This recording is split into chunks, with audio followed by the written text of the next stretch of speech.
Ladies and gentlemen, the fall off is real. By what I mean by that is that this is my second episode in a row where I have uploaded with more than a week of gap between episodes. Embarrassing, isn't it? But I think it ends with this episode because I actually ran the numbers and I have to go on a trip before university starts. And so the only way I can finish this series before I go on that trip and then go to school is if I upload daily henceforth. So that's the plan from now on. And guys, I'm not gonna lie, it's 6 in the morning right now. I've been working on this episode for 6 hours because it covers 3 chapters. This is probably gonna be a 30-minute episode, and if this take goes bad, I don't care, and I'm posting it. So welcome to Differential Equations and Linear Algebra with Sensei Kernel Mathematics, Episode 5, Linear Equations with Constant Coefficients. Here is a linear equation with constant coefficients. Here are the coefficients right here, a, b, and c. Those coefficients are going to be things like 1 or 4 or things like that, right? It's a type of equation. It's a type of the linear operator that we saw in the last episode, okay? Just a reminder, here's our general solution. How are we going to find this general solution? The holy grail is e to the power of rt. What does that mean, Sensei Kernel Math? Just look at this right now. So whenever you take the derivative of e to the power of rt, whatever nth derivative you're on, you have to multiply e to the power of rt by r to that n, right? How's that going to help us? It's because we have to kind of plug everything back into this operator right here and get 0. And so you might be wondering now, how does that work? And I will show you soon. So again, here's like a live demonstration of the e to the rt derivative thing. Just like 0th derivative, r to the 0, first derivative, r to the 1. Like, you guys know what this is. So here. Imagine that or rt is our candidate solution for this, right? E to the power of rt.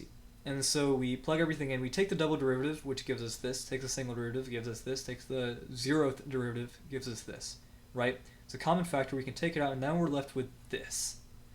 What is this, guys? Guys, this is what we used to factor back in middle school. I hope you guys are excited as I am because I love doing these kinds of problems. But yeah,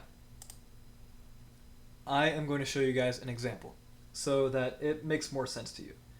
So we do our little procedure and we're left with this polynomial right here. Guys, I know you guys were taught a million different ways, million colorful different ways to find the factors and roots of polynomials, but for the sake of this lesson, you guys have to stick with the quadratic formula. I know you hate it, I know I hate it, but it's necessary. So here is the quadratic formula again. Here it is again, actually, 2 times in a row. Lucky y'all. Merry Christmas. But yeah, so I'm not going to show you guys me working out a polynomial with the quadratic formula. I feel like if you guys are taking differential equations, that's probably within your like resume of stuff you know in regards to math. So here are the roots, 2 and negative 3/4. So guys, I want you guys to start making connections before I give it to you. These roots are things that we plug in here to make this 0, right? And for our linear operator, we're trying to get things to equal 0, right? So it's homogeneous. Are you guys getting what I'm putting down? Let's see it in action. So here we are back at our stuff. Here's our roots. Here's our little salad that we made by combining everything back again. It's a little salad of terms.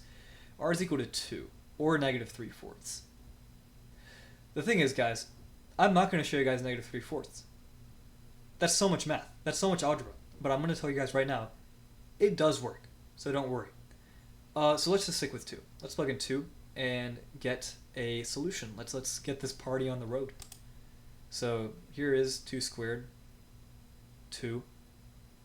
No r here, but here and here and here. And then we multiply everything together and we get 0. So e to the 2t is one of our working solutions. This is what I meant by a solution, guys. You just need to, it's just the y of 1t, our solution, is something we can put into the operator, take all the derivatives of it and whatnot, and then it gives us 0. That's what a solution means. If that was not apparent to you guys last time because I didn't really give any good examples, then here it is. But yeah. So what is our general solution going to be? We have our y1 of t, which is e to the 2t, right? Like we see it here working in the operator. What's our y2 of t going to be? It's the other root. So e to the negative 3/4 of t. Guys, this is our general solution right here. I know. Save your applause till the end. Save your praise till the end. We got 2 more to cover. So think about one of these, right? This is what we were looking at before, one of these quadratic formulas. What happens when this is negative? You can't take a square root of a negative, right? You can, but it's going to give you an imaginary number. What do we do in the case of imaginary numbers? Here's the modified quadratic formula for that. There's another protocol for it, and I want you guys to think about the way a complex root is going to look. A complex root is going to have a real number here plus or minus an imaginary number. Something like 5 plus 3i. You guys know what I mean? So keep that in your head, 5 plus 3i. So let's look at this right here. This has nothing to do with the last slide. This is just something I want to show you guys proof for so we can get back to the last slide. So imagine we have a linear combination of solutions x of t and I z of t. Or let's just say that the actual linear combination of solutions is x of t and z of t, right? But then z of t is imaginary now, right? The thing is that we know x of t and z of t work. They're 0 plus 0, right? But how do we know that the imaginary version of z of t isn't going to compromise anything? So here is the linear operator with the constant coefficients and our things plugged in. Remember, we covered a lot of properties for how these things will all end up working together, even if, we have an L of y1 plus y2 versus an L of y1 plus L of y2, because these are linear operators. We have those luxuries right now. So look at this. This is z of t without any sort of imaginary nature to it. And so we add the things together and we get 0 plus 0. You see that? So then it's 0, right?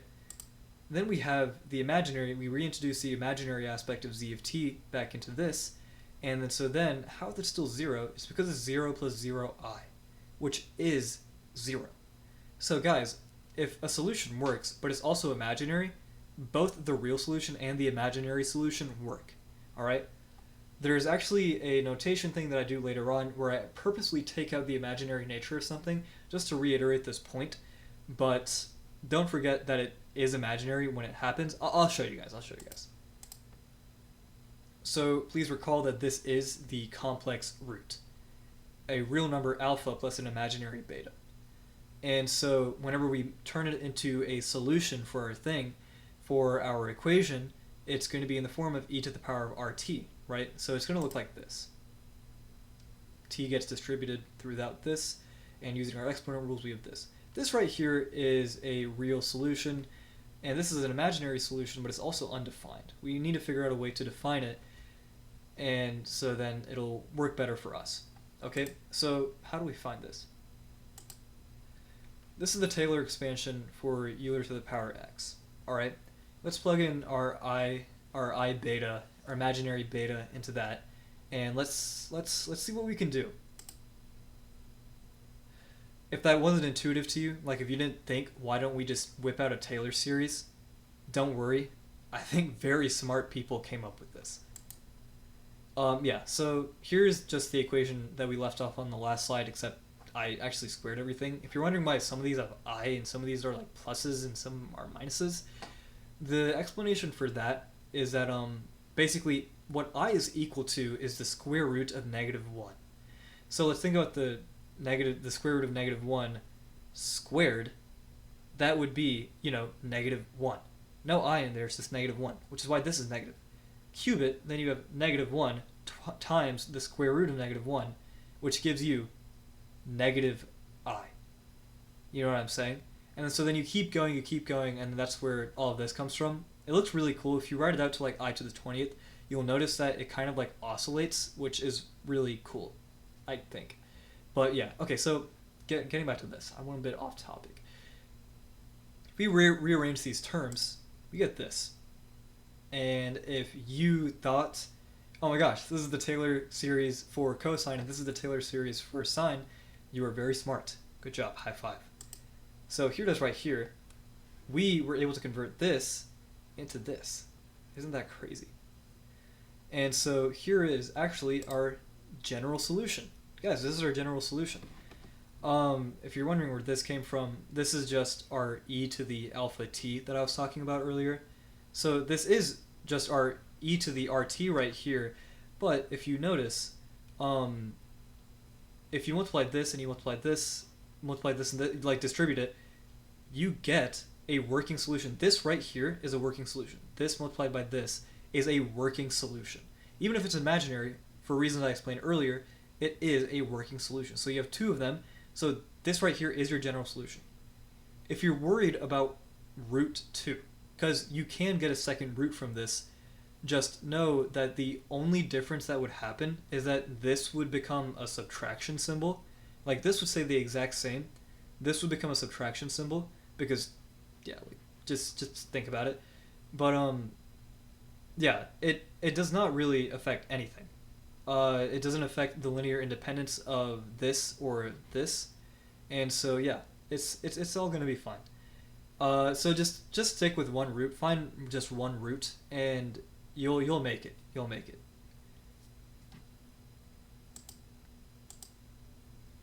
So just again, here are our two solutions right here. Notice how I took out the imaginary symbol just to emphasize, like this is technically an imaginary solution, but it does work. So here's an example right here. The roots of this are negative 1/2 plus I, and we have a second root too, but just forget about it. It does not bring any new solutions to the table. The best it does is give us negative y2 of t, which does not change anything. So yeah. So recall that this right here would be the e to the alpha t, which the alpha is going to be, the negative b over 2a, which is going to be negative 4 over 8, which gives us the negative 1/2. The beta is the part that's the square root of 4ac minus b squared. A times c in this case is going to be 20 times 4 is 80 minus b squared is going to be, that's going to be 16, is going to give us 64. The square root of 64 is 8, and then 8 over 2a is going to be 8 over 8, and then that gives us 1. That's why you don't see a beta here. And so yeah. And guys, I do want to acknowledge that I did not actually make a general solution for this problem, but the general solution is just literally going to be this plus this, or this times, in parentheses, this, plus I of this. So yeah, don't worry guys, here are two solutions, and it works. So one last thing I want to talk about today. Imagine that this b squared and 4ac are equal to each other, and it becomes 0. Whenever you do the quadratic stuff, it's going to be negative b plus 0 over 2a and negative b minus 0 over 2a. So the same thing, you only have one root.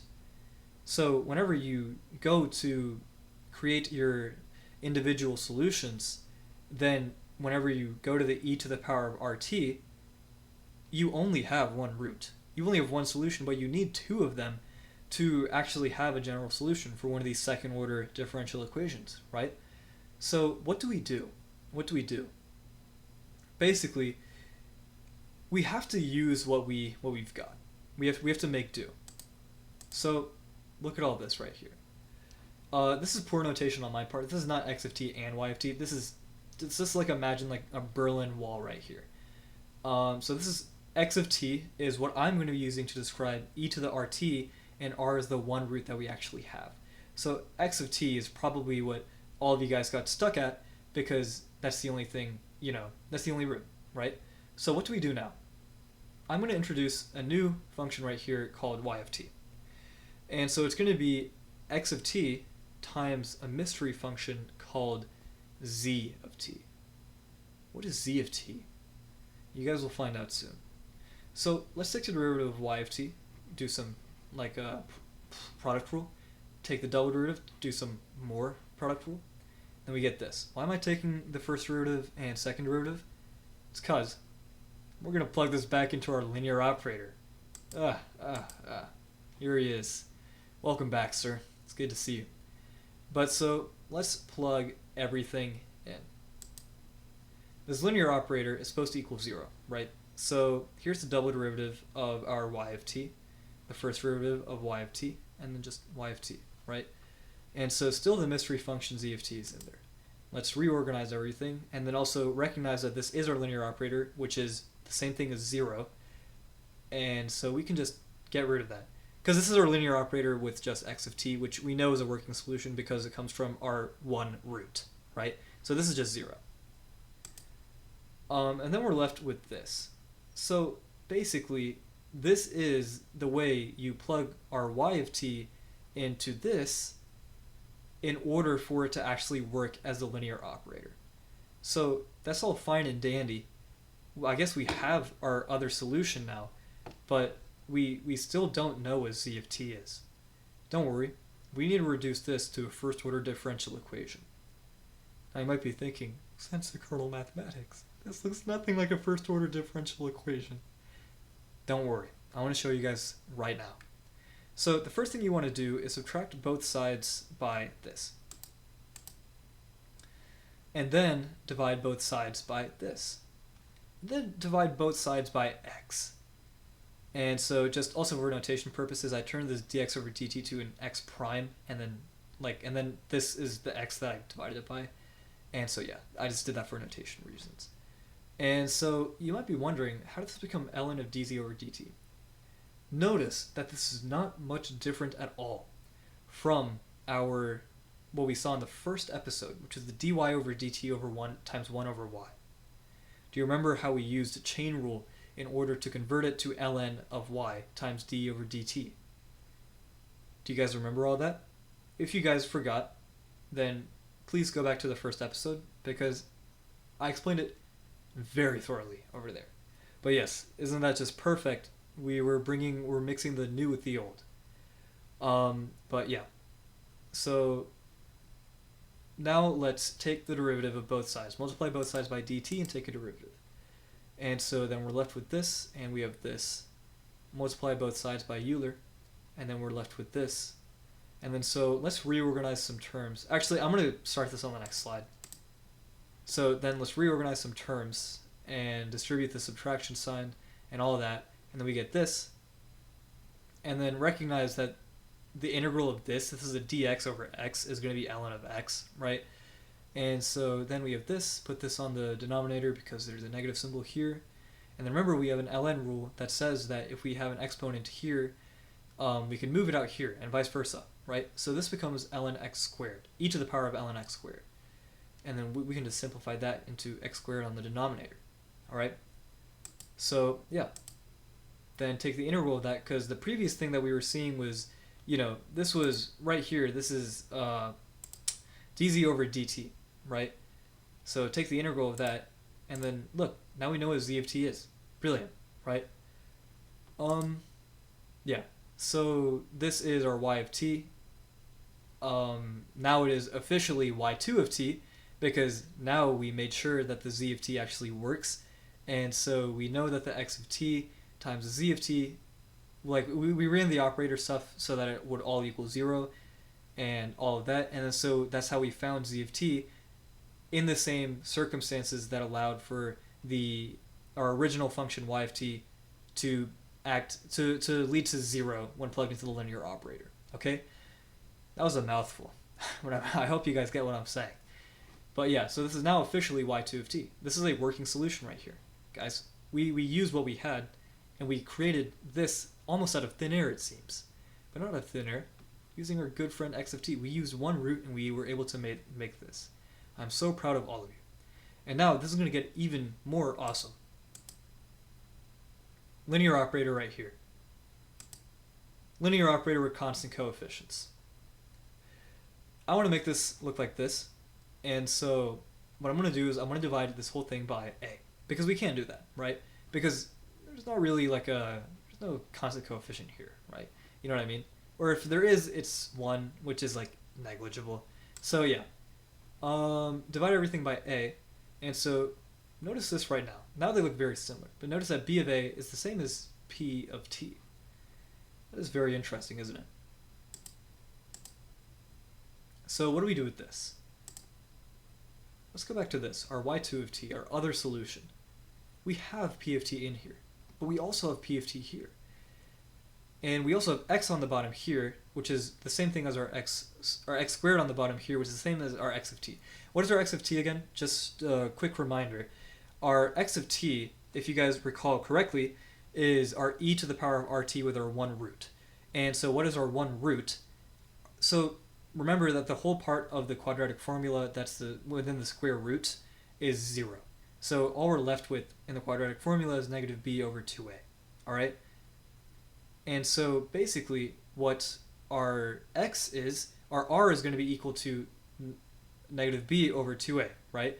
So it's going to be e to the power of negative b over 2a times t, because that's what e to the power of rt is, right? So now we get this.